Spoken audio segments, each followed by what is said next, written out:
Herkese iyi akşamlar. Arkadaşlar bir tane mavi dolapçı indirdim. TL indi. Hava yağmurlu. Hafiften atıştırıyor. Bakalım alabilecek miyiz? İftara da az kaldı.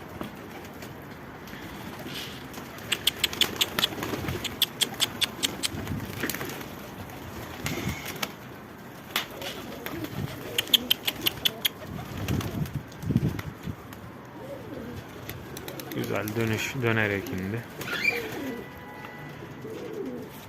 İnşallah tutarız.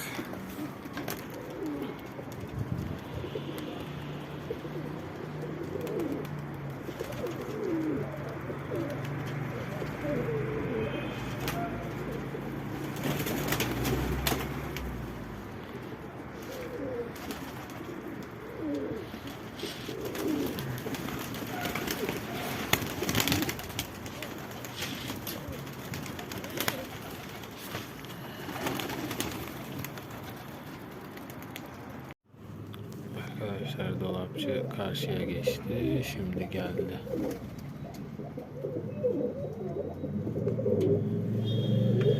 Çatının üstüne indi sanırım yine.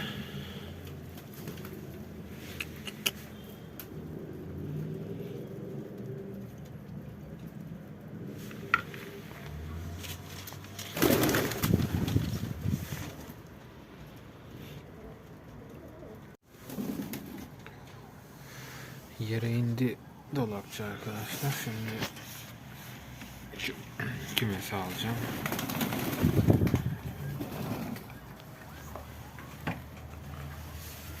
Hemen burada kümesin önünde bekliyor.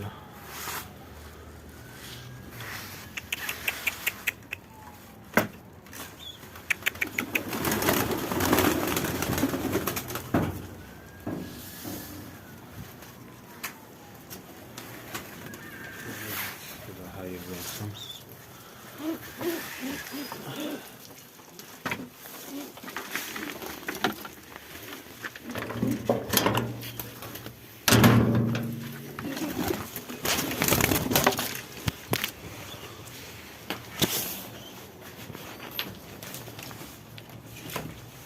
Göstereyim.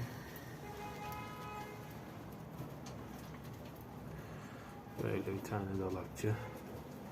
Arkadaki yavru postayı da dün abim tutmuş. Daha cikcikliyor. Tutaklarımız böyle. En son videoda çektiğim bir Arap Mardin vardı. Onu da sahibine teslim ettim.